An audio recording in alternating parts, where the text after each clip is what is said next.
Here, let's focus on a key difference between point constraint and parent constraint. We can see here, between the two orange objects, I've made a point constraint. The steps are exactly the same as what we just went over. And between the two purple objects, I've made a parent constraint. The only thing that's different from before is that I didn't connect the rotation attributes. This is also very easy to do. We can go into the parent constraint options and we can just turn off rotate. We've talked about this before as well. So let's take a look at what difference this makes in the behavior. Let's select both driver objects. When we translate them, we can see there's no difference at all. But when we rotate them, we'll see our parent constraint object. Even though as a result, its rotation hasn't changed at all, its translation is still affected by the driver object's rotation. But our point constraint doesn't have this behavior. Why do we get this difference in behavior? It's actually pretty easy to understand. In the last section, when we talk about parent constraint, we mentioned that even though when we created it, we turn off those rotation attributes, that's really just about the end result.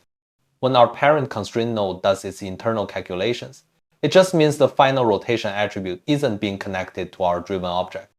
But when we looked at our driver object, our translate, rotate, and scale are still all connected to the parent constraint node as inputs.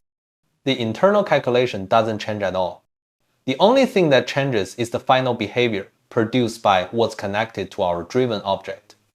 So when we connect to the driven object's attributes, the translation behavior is still the same. It's just the rotation itself relative to the driven object's own pivot that rotation no longer gets a value. But if our driver object's rotation would cause any kind of translation change in our driven object, then that translation will still be reflected on our driven object. Let's take a look at the point constraints connections now. Here we can see very clearly that our driver object only has its translate attribute connected into the point constraint node as its input. Rotate and scale are not even considered in this calculation. So this way, when it calculates this result, it's not considering rotation and scale at all. This is why for our driver object, no matter how it rotates or how it scales, it won't affect the final driven object's translation at all. Another thing I'd like us to notice here is when we have multiple driver objects constraining the same object, the parent constraint and the point constraint we just talked about, and even the Orient constraint we'll talk about later, they have a really big difference in their behavior. Let's try this together. So first, let's put a point constraint on this orange object. We'll select the two big ones as drivers, and then select this small one as the driven object. Then, in the constraint menu, find point constraint. First, let's do this without maintain offset. I'm sure we can all understand what happens without offset. If there was one driver object, it would snap to that driver object's position. Since we have two, it will go to the point right between them.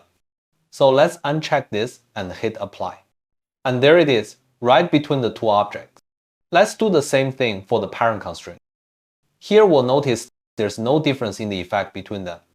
And if we go and change their weight values, we'll see that because their weight percentages are distributed differently, the driven object's position will also change. In this regard, point constraint and parent constraint are identical. Okay, now let's delete these constraint nodes. And let's move both of these to a different position. We move them both closer to the driver object on the right. Now let's try creating the constraints with maintain offset. So first, we'll select these two.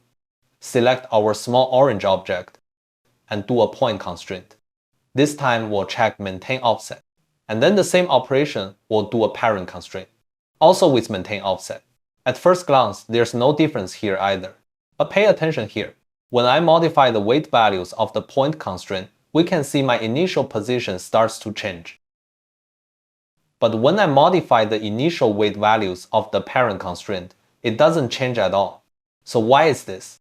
This is a difference in how parent constraint and our point constraint and also the Orient constraint we'll talk about later calculate when multiple driver objects are driving a single driven object. It's a difference in their calculation method. Parent constraint, it remembers our initial position. What it's really modifying is just our corresponding control percentage. So we can see right now it's 50% and 50%. So when I move this one, it's still influencing it by 50%. If, for example, I change this side to 0, then this one will influence it 100%. It's just a difference in the control percentage. But our point constraint, what is it actually doing here? It's not remembering this initial position like our parent constraint did. It's actually still calculating as if maintain offset was off first. Let me give you a quick demonstration. I've made a circle here with a group above it.